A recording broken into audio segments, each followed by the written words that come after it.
Coucou tout le monde, comment allez-vous aujourd'hui? Alors, on a beaucoup de choses à se dire, je crois. Oui, me revoilà, je suis là, je n'ai pas disparu. Alors, pas complètement. Je me suis retrouvée empilée sous des tas de classeurs. Je suis submergée de travail. C'est la période de l'année, donc voilà, on approche du mois de décembre. J'ai ma réunion de fin d'année qui arrive, donc c'est une réunion qui est principalement budgétaire et puis un petit peu décisionnelle, mais principalement financière et budgétaire. Et du coup, je suis sous l'eau. Là, je suis en train de faire passer les entretiens annuels des gens de mon équipe. Voilà, enfin, c'est la période qui fait que malheureusement, j'ai pas du tout de temps pour vous et ça me dépite. Vous m'avez beaucoup manqué et je suis vraiment hyper contente de vous retrouver aujourd'hui. Donc pour toutes celles et tous ceux qui nous rejoignent, bienvenue. J'espère que vous allez bien. Et pour vous tous et vous toutes qui êtes encore là malgré, on va dire, ma présence beaucoup plus sporadique, un énorme cœur sur vous. Vous êtes les meilleurs. Alors bien sûr, si je sors de mon trou, j'ai envie de dire, il n'y en a que deux qui peuvent me sortir de mon trou comme ça, et encore, et on va en parler, mais c'est surtout parce que ma très grande copine, Natacha Denona, nous a enfin sorti cette palette-ci. Alors cette palette, la Retro Glam palette, elle a été fuitée comme toutes les autres palettes de chez Natacha, je ne sais pas pourquoi, la pauvre en fait, enfin moi ça me dépite parce que généralement il y a toute une campagne qui va, je l'avais déjà dit, toutes ces palettes ont fuité, la My Dream a fuité, la Pastel a fuité, toutes ces palettes ont fuité, c'est un truc de fou. J'ai l'impression que les seuls qui fuitent moins c'est peut-être les plus petits formats, mais tous les grands formats ont fuité avant leur sortie. Donc soit elle gère pas bien son canal de distribution, ce qui fait que les palettes sortent et deviennent accessibles en dehors de ce qui est prévu, soit les gens en fait ne respectent pas forcément le fait de les recevoir en avance et de pas attendre que la marque ne communique dessus. Je sais pas trop ce que c'est, mais bon, elle avait déjà fuité, donc elle est enfin dispo chez CFO France. Donc ce qu'on va faire aujourd'hui, quand c'est comme ça, quand Natacha nous sort quelque chose, on va bien sûr en parler. Donc je vais vous donner toutes les infos dessus si vous les avez déjà pas vues. On va faire le look que je porte aujourd'hui. Et ensuite, on va se faire, bien sûr, une petite swatch party. Donc si tout ça vous intéresse, on se retrouve tout de suite.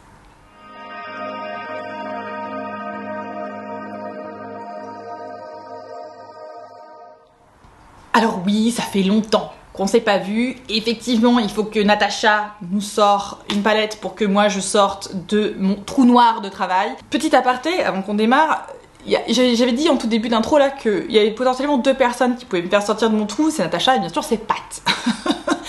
À savoir Pat McGrath. Et ce que vous ne savez pas, c'est que j'ai filmé une revue sur ces mini palettes 5. Je l'avais même teasé sur Instagram en disant coming soon. Bon bah voilà, la vidéo est filmée, hein, la revue est faite, mais je ne l'ai jamais éditée, je n'ai jamais eu le temps de l'éditer. Donc je ne sais pas si ça vous intéresse encore d'avoir mon avis sur ces deux mini Quint de chez Pat McGrath de sa collection de Noël qui sont encore dispo sur son site à elle. Si c'est le cas, n'hésitez pas surtout à me dire en commentaire et à ce moment-là j'essaierai de l'éditer très bientôt, en tout cas avant les Black Friday qui est très bientôt. Voilà, si ça vous intéresse, dites-le moi et je prends du temps sur mon temps de sommeil pour vous le faire parce que je me dis que c'est peut-être important pour vous d'avoir mes pensées sur le sujet, donc voilà, dites-moi en commentaire si ça vous intéresse ou non. Mais en attendant, on est là pour parler de Natacha, ok? Donc Natacha, elle nous a sorti enfin la palette qui aurait dû être, à mon avis, et là je vais être catégorique, ça aurait dû être la midi rétro. Et pas la midi rétro qu'elle nous a fait qui est des mauves. Parce que la mini rétro, c'est celle-ci. C'était cette magnifique color story faite d'un petit peu de rose, d'un petit peu de vert, mais qui marchait sublimement bien. Et donc moi, quand initialement elle avait annoncé la midi rétro, j'étais au taquet pour, en fait, la color story de la Retro Glam. Donc bien sûr, une fois qu'elle avait sorti sa rétro, elle pouvait pas l'appeler la rétro number 2. Elle aurait pu, hein, dites-moi, Pat a fait ça avec la Divine Rose. Mais bon, non, elle a appelé ça la Retro Glam. Donc un mélange de la rétro et de la glam, même si cette palette, je trouve, n'a rien à voir avec ni la rétro ni la glam. Alors cette palette, vous la trouvez chez Sephora France. Elle est au prix, non pas de 69 €, non pas de 73 €, mais au prix de 75 €. Alors pourquoi celle-ci est un petit peu plus chère que les autres formats du même type? Allez savoir, ça sera le mystère à résoudre pour la fin d'année.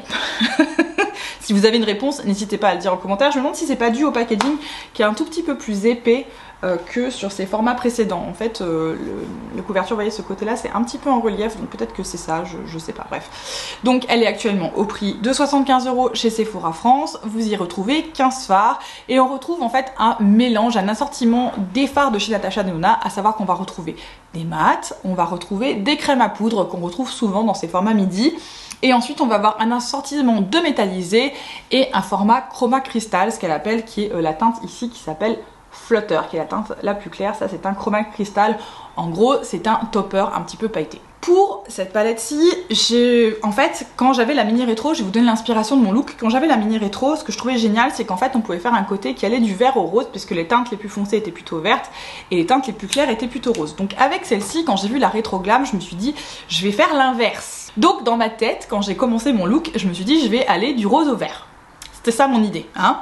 Donc j'ai commencé avec la teinte rose la plus claire qui s'appelle Holly ici, qui est un mat que j'ai travaillé comme un fard de transition et que j'ai fait remonter assez haut parce qu'il n'est pas très foncé en fait. Sur moi il ne ressort pas beaucoup et je voulais qu'on le voit globalement, enfin que ça teinte un petit peu ma paupière dans ce qu'il allait rester. Ensuite j'ai voulu commencer à travailler la profondeur avec l'autre mat rose qui lui s'appelle Belle. Et en fait sur ma peau, entre Holly et Belle, ça fait pas une très grande différence. En fait sur mon look, je me retrouve, en fait ça m'a créé un petit peu de profondeur, mais ça n'a pas été très marquant. Et donc à partir de là, je me suis dit où est-ce que je vais. Donc d'abord j'ai voulu aller dans Maxi, je me suis dit que j'allais aller dans les métallisés. Moi ça ne me dérange pas d'utiliser des métallisés comme des fards pour smoker ou comme des fards de transition, ça me dérange pas spécialement. J'ai l'habitude de faire ça avec Natasha parce que souvent ces teintes les plus foncées peuvent être des métallisés ou des satinés, ça arrive très fréquemment chez elle. Donc je me suis dit que j'allais aller dans Maxi et en fait ça n'a pas marché. J'ai pris Maxi et je voyais rien. J'avais pas la profondeur que je voulais, donc je me suis dit bon bah je vais aller dans Jazzy à ce moment-là pour le faire. Pas mieux, j'ai galéré à essayer de construire un tout petit peu de profondeur. Alors l'avantage c'est que du coup on peut pas vraiment se tromper parce que ça, on va dire dans un sens, ça a ombré mon rose, ça n'a pas changé mon rose, mais c'était pas ça que je voulais, c'était pas l'idée que je m'étais faite du fard en le swatchant et en le voyant comme ça dans la palette, et du coup j'ai pas eu la profondeur que je voulais. Donc j'ai fait ça, j'ai quand même un petit peu smoké, je me suis trouvé qu'un look un petit peu plus clair que ce que je pensais. Et du coup je suis allée dans Evergreen, la crème à poudre vert, pour faire un trait de liner. Je me suis dit que peut-être, parce que c'est ce que je voulais mettre sur mon ras de cils inférieur, ça c'était ce que je voulais faire dès le départ. Donc je me suis dit bon bah je vais le mettre en haut pour faire un petit rappel. Peut-être que ce vert là va aider un petit peu à structurer ce qui se passe en haut, parce que je trouvais que c'était un peu trop flouté et un petit peu trop aérien, ça manquait de définition. Donc j'ai fait ça, j'ai utilisé Evergreen pour apporter un petit peu de définition. Ensuite, je suis allée au doigt dans la teinte Flair qui est le rose métallisé, et comme vous voyez, il est quand même assez aérien, il n'est pas très pigmenté non plus, donc je l'ai pas mal appliqué. Ce que vous avez pas forcément vu parce que je l'ai enlevé, c'est que j'ai repris un peu de la teinte Maxi que j'avais teinté au début au doigt et je l'ai appliqué sur ma paupière mobile extérieure juste pour faire, on va dire, une petite transition entre mon V qui était quand même un petit peu plus foncé que le rose, en fait, pour que ça fasse un beau gradient. Et ensuite, sur mon coin interne, je suis allée dans la teinte Marlin, qui est un métallisé qui est quand même très joli. Pareil, qui est pas extrêmement pigmenté, et tant mieux, parce que vu le reste de mon œil qui était assez flouté et assez subtil, si je me retrouvais avec un coin interne qui flashait vert à mort, ça aurait été un peu étrange. Mais donc j'ai fait ça, j'ai utilisé ça pour mon coin interne. Maintenant que ça s'est expliqué, on va se retrouver pour la seconde partie de la vidéo où je vous explique ce que j'ai fait sur mon ras de cils interne, où je vous partage mes premières impressions de cette palette. Et vu comme j'ai galéré avec ce look, je pense que vous avez peut-être une petite idée de ce que j'en pense. Et ensuite, bien sûr, on va se faire une petite swatch partie. Alors voilà le look terminé, je vais me rapprocher un tout petit peu pour que vous voyez le détail sur les yeux, parce qu'en fait, du coup, vous voyez pas forcément ce qui se passe en dessous. En fait, ce que j'ai fait en dessous, c'est que j'ai utilisé que des teintes vertes, j'ai pas utilisé de teintes roses. Donc j'ai réutilisé Evergreen. Donc vous voyez les traces de pinceau, hein, il est très souple ce fard. Je suis allée également dans la teinte Fringe ici, qui est ce vert d'eau. Et enfin, j'ai mis la teinte Palladian juste là sur ma goutte d'eau interne pour la petite touche de lumière. Alors le look final est pas si pire. J'avoue que j'ai eu très peur en le faisant, mais ça va. Franchement ça va, c'est assez différent de ce que je fais d'habitude et ça va. J'ai eu très peur en faisant le look, mais en fait le look final est assez joli. J'aime bien en fait ce dégradé qui va un peu du vert, qui passe rose et qui se termine dans un espèce de vert un peu marron. Ouais, on va dire que le résultat final me convient. Alors comme vous avez pu le voir dans la réalisation de ce look, et on va parler de mes premières impressions de cette rétro glam, comment dire, pour l'instant je suis pas convaincue. Alors c'est une première impression, je tiens à le dire d'entrée de jeu. En fait, elle manque de profondeur, je trouve, ce qui est assez rare chez Natasha Denona parce que d'habitude, on va dire que l'histoire de la profondeur qui est pas très importante, c'est généralement réservé à ces mini parce qu'on n'a pas beaucoup de teintes.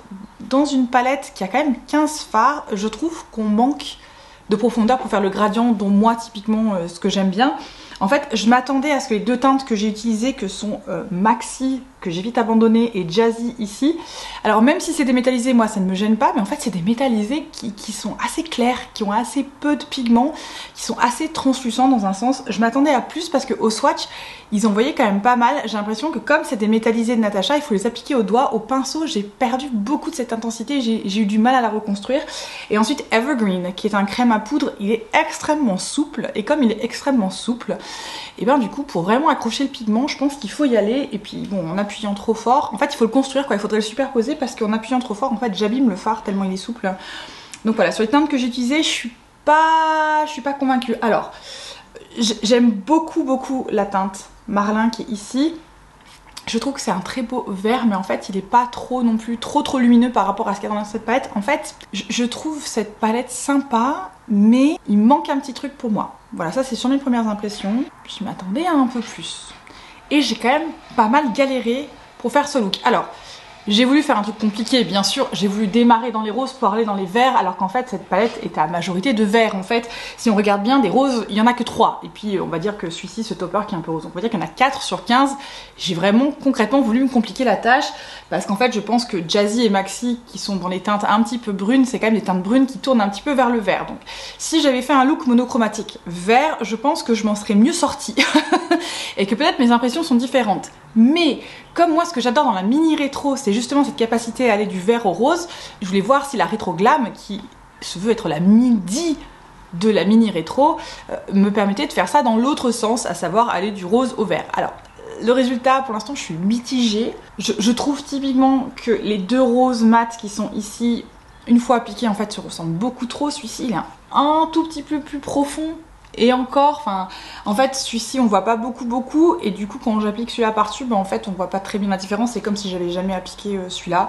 Donc, ouais, à retester, à notamment faire des looks peut-être complètement verts avec cette palette, avec, vous savez, ces teintes un petit peu vert d'eau, un petit peu vert militaire, qui sont très sympas, à retester comme ça. Pour l'instant, je suis pas encore convaincue. Alors justement, je viens d'en parler de la mini rétro. Alors pour rappel, la mini rétro, c'est celle-ci.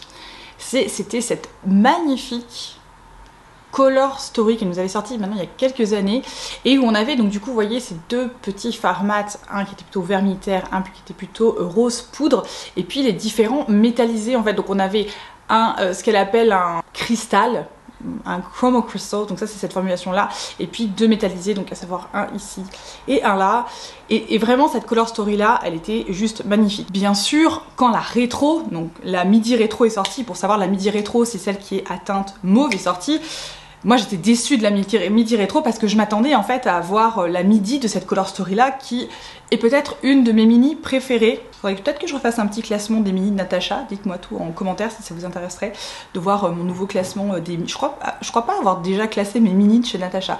Bon, dites-moi en commentaire si ça vous intéressait de voir un petit classement comme ça, histoire qu'on parle un peu de palette, autre que des revues. Ouais, j'avais très hâte de voir la midi qui correspondrait à cette color story, et quand elle a annoncé la rétro glam, quand j'ai vu cette color story là, eh ben j'ai été déçue. Je sais pas pourquoi, parce que en fait c'est une très belle addition à la mini. Bien sûr, on a quelque chose qui vient vraiment qui est très complémentaire à la mini. On est dans l'idée de la mini rétro, donc en soi du coup je comprends mieux. Je comprends mieux l'harmonie qui va dans la rétro glam, mais après c'est une color story qui est un petit peu particulière et qui, je pense, donc là on va parler des différentes palettes pour comparer. Je pense que quand vous avez vu cette palette-ci de chez Natasha, vous avez dû penser très certainement comme moi à cette palette-ci de chez Lime Crime, à savoir la Venus XL2. Je vais vous les mettre, donc qui est celle-ci. Alors effectivement on a cette color story avec des verts un petit peu d'eau, un peu militaire, avec des roses. La différence majeure entre ces deux palettes, c'est qu'on a ici une harmonie qui est un tout petit peu plus extensive que ce qu'on a dans la Retro Glam. Dans la Retro Glam, j'arrive pas à dire gramme, dans la Retro Glam, on a des verts ou des roses. On n'a pas vraiment autre chose que des verts ou des roses, alors que dans la Venus XL, je vais vous les mettre côte à côte, vous allez voir, en fait, on a beaucoup plus, cette palette est beaucoup trop grande, je suis obligée de reculer. Vous voyez, on a des marrons, on a une espèce de orange, on va avoir des teintes un petit peu plus chaudes en fait dans la Venus XL de chez Lime Crime, que ici on va rester dans des teintes qui sont quand même assez neutres, voire froides, même au niveau des roses, on va pas aussi chaud que ce qu'on peut avoir ici. Donc l'idée pour moi c'est surtout de comparer ce qui est comparable, parce que je vais pas comparer les deux color story complètes, ça ne sert à rien, et puis je pense que dans ces swatch parties c'est pas forcément ce que vous cherchez peut-être à voir dans d'autres palettes s'il y a certaines teintes qui existent déjà, vous savez des teintes un petit peu qui flashent chez Natasha Denona, notamment les métallisés verts de cette palette-ci, je pense que ce sont ceux peut-être qui attirent le plus l'œil, donc c'est ce qu'on va faire, on va les comparer un petit peu ces métallisés avec ce qui se trouve, notamment donc le vert métallisé qu'on retrouvait dans la mini rétro, qui lui s'appelait Industrial, qui n'est pas dans cette palette, il n'y a pas de doublon, je n'ai pas trouvé de doublon.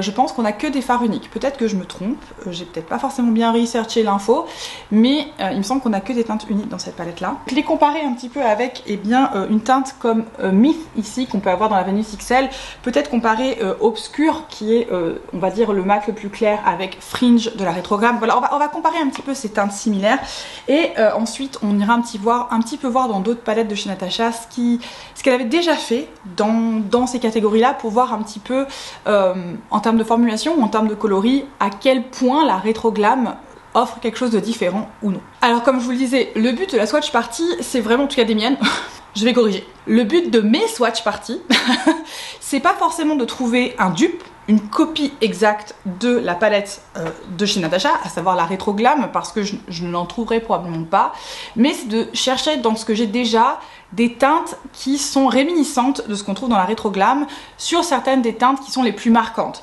Bien sûr, je ne vais pas aller chercher vous voyez, un dupe pour ça, pour la teinte qui s'appelle Lucie, qui a une espèce de beige un peu vert, un peu très clair.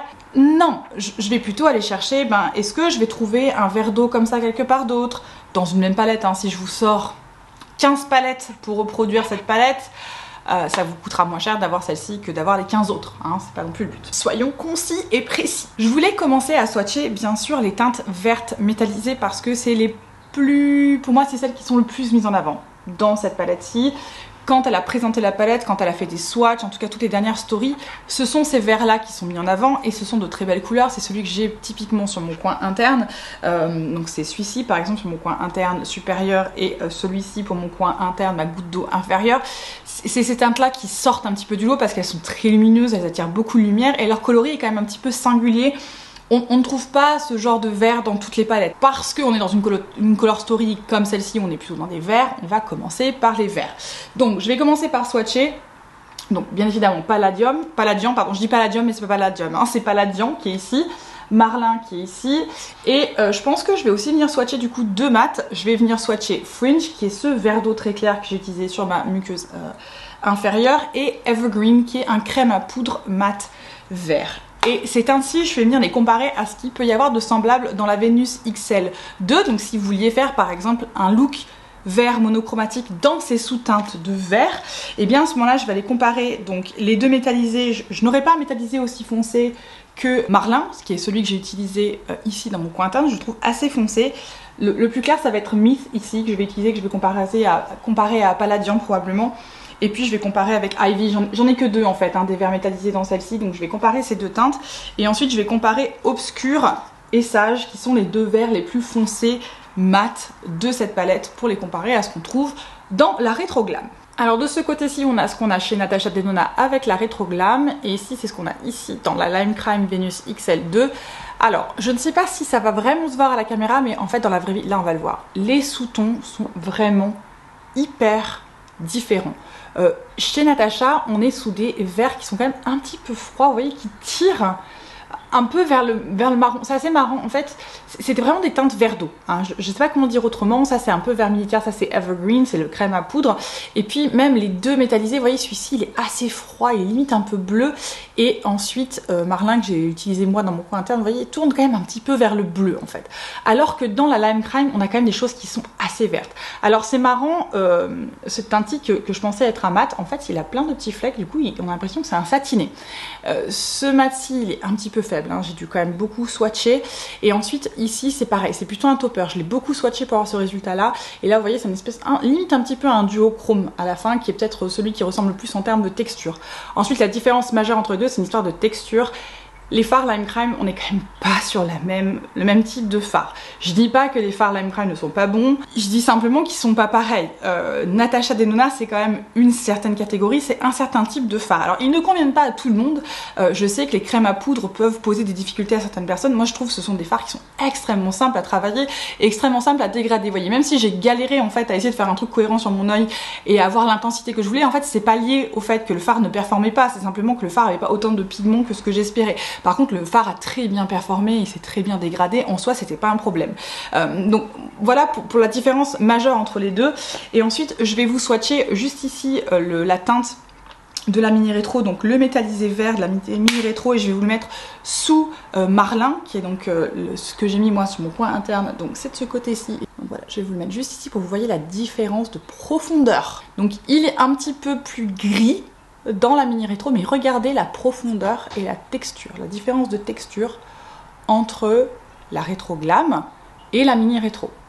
Même au niveau des métallisés, hein. Ça, ces deux-là, c'est censé être la même formulation. C'est très bien de les mettre côte à côte parce que ça renforce l'impression que j'ai eue quand je disais, je les trouve un petit peu plus faibles. Les métallisés de la rétro glam, ils sont beaucoup plus doux que ce qu'on avait dans la mini rétro, où quand même on avait des fards qui envoyaient un petit peu la lumière. Alors ils ont plus de texture et du coup peut-être moins adapté aux paupières les plus matures, mais ils envoient un petit peu plus du bateau quand même. L'autre côté de cette palette, c'est un tout petit peu les roses, donc franchement pas tant que ça. Et puis je pense que Natasha a fait beaucoup de roses. Je suis pas sûre que de vous comparer les roses qui existent chez Natasha, ça va beaucoup vous aider en termes de swatch party.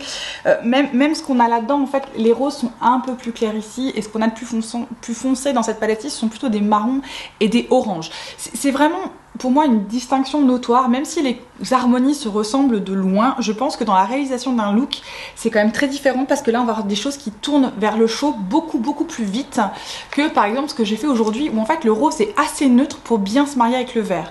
Alors que si j'avais vraiment un orange ou quelque chose de beaucoup plus chaud, je pense que j'aurais plus de mal. C'est mon problème avec cette palette-ci, je l'aime beaucoup, hein, la Venus XL, mais je me suis rendu compte à l'utilisation que je pouvais principalement être monochromatique. J'avais du mal en fait à associer les verts et les teintes plus chaudes de cette palette-ci, parce que ça faisait vraiment une très grosse démarcation. Donc ça, c'est à l'utilisation qu'on s'en rend compte. J'aime beaucoup cette palette pour faire des looks monochromatiques, notamment des looks un petit peu chauds avec une petite teinte de lumière, parce qu'ils ont des très beaux, en fait c'est un peu comme des petits toppers qui marquent pas trop la texture, donc cette palette est très bien, mais pour moi c'est pas tout à fait la même harmonie. On n'obtient pas avec ça ce qu'on peut obtenir avec la mini rétro par exemple, qui est un parfait exemple condensé de ça, à savoir que on a aussi bien des choses qui tirent vers le vert et des choses qui tirent vers le rose, mais on est sous un sous-ton qui est identique, à savoir plutôt neutre froid, et donc ça fonctionne. Si on avait une différence, genre si c'était un mélange de la mini bronze et de ça, je pense que ça marcherait beaucoup moins bien que ce que Natasha nous propose en termes d'harmonie, hein. C'est son point fort, elle fait de très belles harmonies. Maintenant, pour revenir à cette rétro glam, elle nous avait déjà proposé des verts, et je voulais vous comparer avec ce qu'elle nous avait déjà proposé, et c'est une palette que les gens aiment moins pour ça, c'est ce côté très chaud et très froid, et c'est la Zendo. La Zendo, Natasha a fait un petit peu ce qu'a fait Lime Crime. Je trouve que la Zendo ressemble plus à cette palette-ci que la Retro Glam, même si en fait elle est plus claire en termes de fards globaux. Là on a quand même beaucoup de profondeur et on a assez peu de fards très clairs. Mais voilà, typiquement la Zendo, c'était pas si facile que ça de créer des looks avec la Zendo, parce que vous voyez, on a un côté qui est quand même très chaud et on a un côté qui est quand même extrêmement froid.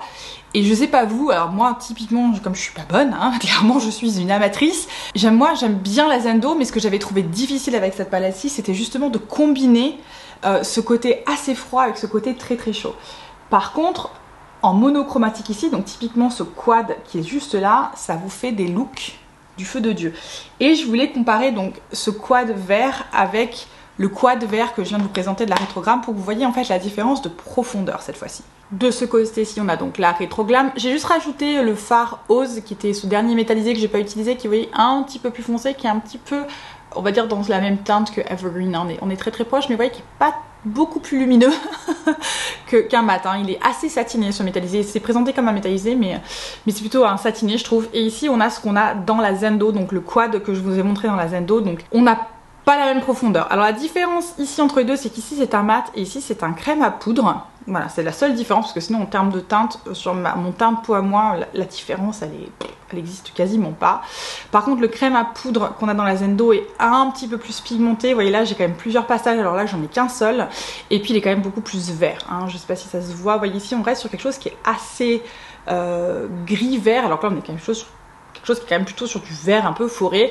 Et ensuite au niveau des métallisés, bon, clairement on a beaucoup plus de profondeur dans la Zendo qu'on peut avoir dans la Retro Glam. Alors ça a été une swatch party assez rapide. En conclusion de cette swatch party, ce que je voulais comprendre, parce qu'il y a d'autres palettes de chez Natasha qui ont du vert ou qui vont avoir du rose. Donc typiquement du rose on en a beaucoup chez Natasha, c'est pas le problème. Au niveau du vert, typiquement dans sa collection, donc mis à part la Zendo, mais on va dire vraiment une palette à majorité verte, ce qu'on avait c'était la 28 Fard, donc je vous la montre pour rappel, c'est celle-ci, c'était une de ses toutes premières palettes, donc ça c'est son plus grand format. Bien évidemment, du coup, c'est son format le plus cher parce qu'on a 28 fards dans ces palettes-ci. Celle-ci, c'est la verte marron. Elle porte très bien son nom, vous voyez, donc on avait quand même une majorité de vert. Par contre, après, les teintes qu'on a sur les côtés, c'est plutôt des marrons, c'est pas vraiment des roses. Mais en tout cas, c'était peut-être ce qui était le plus proche de l'idée qu'il y a derrière la Retro Glam, qui potentiellement a pu inspirer la midi rétro, c'est potentiellement celle-ci. Celle-ci, c'est peut-être aussi une de mes palettes Natasha préférées. Je pense que pareil, dites-moi en commentaire s'il y a un classement de mes palettes Natasha tout court, hein, pas les mini. Peut-être un pour les mini et un pour les palettes plus grandes, parce que si je fais les deux, mon dieu, ça fait beaucoup trop de palettes. Si ça vous intéresse, dites-moi tout en commentaire pour avoir un classement de ce type-là. Maintenant qu'on a comparé tout ça, on n'a pas beaucoup... Je vous ai pas fait des swatchs de toutes les teintes, parce que moi je trouve qu'il y a des teintes qui sont beaucoup trop classiques. Ça sert à rien que je vous fasse des swatch party, parce que typiquement la teinte ici qui s'appelle Oscar, qui est un espèce de un peu beige métallisé, bon bah ça vous le trouverez partout. Pareil, des marrons comme ça un petit peu, dans toutes les palettes un peu neutres vous allez trouver des sous-teintes qui sont quand même assez similaires.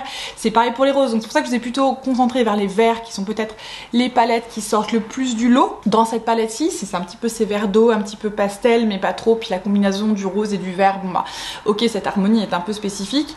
Pour conclure, je suis extrêmement mitigée sur cette palette, je pense que vous l'avez compris. Pour moi, elle ne vit pas à la hauteur de la mini rétro. J'attendais depuis longtemps la grande palette qui allait avec cette mini, parce qu'il y a, je trouve, en fait cette mini est un condensé de tout ce que Natasha sait faire en tout petit. À savoir qu'on a des mats qui marchent super bien, mais on a surtout des métallisés, puis des teintes un petit peu qui brillent et tout, qui fonctionnent trop bien. Et je ne retrouve pas forcément ça dans la Retro Glam. En fait, moi, mon regret, et ça c'est moi, et c'est parce que je suis une très grande fan de la marque et que j'ai globalement quasiment toutes ces palettes, j'aurais préféré que ce ne soit pas une midi. Alors je sais que c'est un peu problématique ce que je peux dire, parce que bon, la midi c'est quand même son tarif le plus abordable, même s'il devient de plus en plus cher en France, mais c'est pas là où je retrouve les meilleures formulations de Natasha. Je trouve qu'elle fait des formulations beaucoup plus impactantes, beaucoup plus vibrantes, beaucoup plus pigmentées dans ses grandes palettes. La dernière en date, c'est la Circo Loco, et je veux dire, on peut difficilement faire plus impactant. Alors, c'est la Color Story qui fait ça, mais je veux dire, même dans les fards qui ont été proposés à l'intérieur et la formulation des fards à l'intérieur, on avait des fards extrêmement puissants, que ce soit en lumière ou en couleur. C'est pas comparable avec un format midi. Ce qu'on a dans les midis, même si elle présente ça comme sous les mêmes numéros et les mêmes finis, c'est un métallisé, c'est un mat, c'est un crème à poudre, c'est un chroma cristal, enfin peu importe, c'est pas pareil. Je suis désolée pour les avoir toutes testées, j'ai une très grande préférence pour les formats normaux, donc c'est ces formats 15 fards mais qui sont avec des tailles de fards plus grands et qui sont un peu plus chers que ces formats midi. J'aime moins la formulation des formats midi.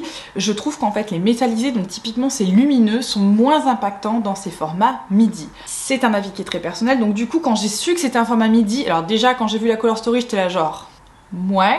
Après j'ai ressorti la mini rétro parce que je pense que j'avais un petit peu oublié à quoi elle ressemblait. Je me suis dit ah ouais quand même ça ressemble vachement, ça va être sympa. Maintenant à l'utilisation là de ce que je viens de faire, et ben j'ai pas...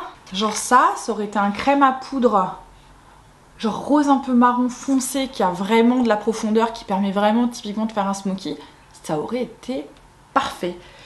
Ou si ça avait été ce métallisé là mais qui avait un meilleur pigment et une meilleure profondeur, ça aurait été parfait, mais il manque un peu. Flutter, quand je l'ai swatché, c'est un topper, et ben c'est pas un topper comme celui qu'on a dans la Miri Retro. En le swatchant, c'est moins impactant, il y a moins de lumière. Je sais pas si c'est parce que il y a moins de matière, enfin pourtant c'est un format mini donc typiquement c'est la même taille de fard. Il manque quelque chose. Et voilà, le crème à poudre ici du côté des verres Evergreen, on le voit sur moi, mais c'est pas si foncé que ça. À la limite, il faudrait que je prenne cette palette-ci et potentiellement la Zendo pour venir vraiment foncer et venir chercher quelque chose d'un petit peu plus profond que ce que je vais avoir ici. En fait, j'ai l'impression que c'est une version un petit peu délavée. Alors, je sais que c'est le but de l'harmonie, un peu trop délavée pour moi. Et ça, c'est un point de vue qui est très personnel. Je sais qu'on n'a pas tous les mêmes besoins en termes de make-up. Donc, à la question de est-ce que cette palette en vaut le coup ? La réponse à ça, elle est souvent la même, et ça fait plusieurs vidéos que je vous le dis, ça dépend de ce que vous recherchez. Si vous êtes un très grand collectionneur de Natasha, comme je peux l'être moi, fan de Natasha ou non, il faut vraiment accrocher à l'harmonie. Et il faut vraiment aimer les looks assez subtils, assez délicats, plutôt floutants, avec de la couleur, mais de la couleur un petit peu mutée. Voilà, si ça c'est votre truc, vous aimez beaucoup ces looks un petit peu doux, un petit peu aériens, cette palette vous plaira énormément, puisque même les métallisés les plus foncés sont en fait assez aériens et assez floutants. Je pense que typiquement pour des paupières un peu plus matures, ça c'est parfait pour aller dans la couleur sans pour autant marquer la paupière ou tomber dans l'excès. Je pense qu'elle sera parfaite. Maintenant, si vous êtes comme moi, c'est-à-dire que vous aimez les looks aériens, subtils et tout ça, mais que vous aimez aussi que ça envoie du bateau, que généralement vos métallisés ou vos multichromes ou vos pailletés ou vos toppers soient un petit peu quand même stratosphériques. L'objectif c'est qu'on voit et que ça brille. Ça va être léger. Vous allez être déçus de la performance. En tout cas, je m'avance peut-être, mais moi typiquement ça n'envoie pas assez pour moi qui aime beaucoup. Genre typiquement ce que j'ai ici dans mon coin interne, c'est très joli.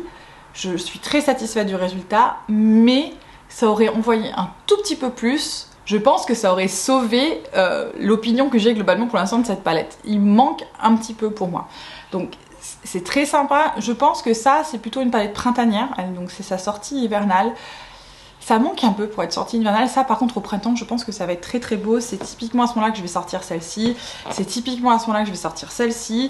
La Zendo j'utilise plutôt l'automne-hiver parce que vous voyez elle est assez profonde et comme on a ces teintes un peu chaudes, c'est assez automnal. Pour moi typiquement ça c'est pas automnal du tout.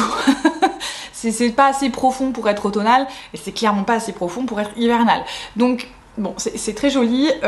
Voilà, si vous accrochez à fond à l'harmonie et que votre style c'est voilà ce truc tout en délicatesse, tout en subtilité, vous allez adorer cette palette et globalement la performance des fards a été bonne. Maintenant si vous cherchez un tout petit peu plus et que vous voulez de l'intensité, passez votre chemin. Je veux dire, elle n'apporte rien d'assez spécial pour ne serait-ce que compléter votre collection de Natasha. Je trouve que la mini rétro pour moi vaut beaucoup plus le coup que la rétro glam. Voilà, si vraiment je devais vous dire quelque chose, si vous êtes intéressé par cette color story, je vous conseille d'opter pour la mini quoi.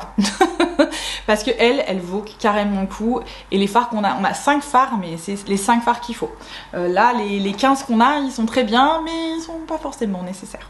J'espère que cette vidéo vous a plu. En tout cas, moi, ça m'a fait tellement plaisir de vous retrouver. Vous n'avez pas idée.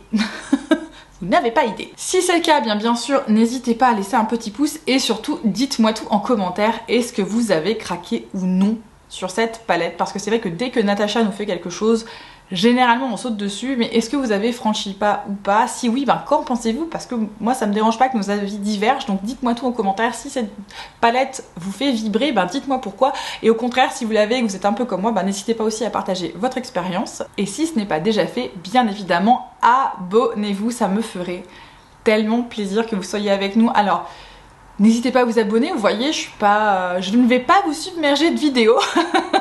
Mais on a en tout cas ici une super communauté, donc n'hésitez pas à nous rejoindre.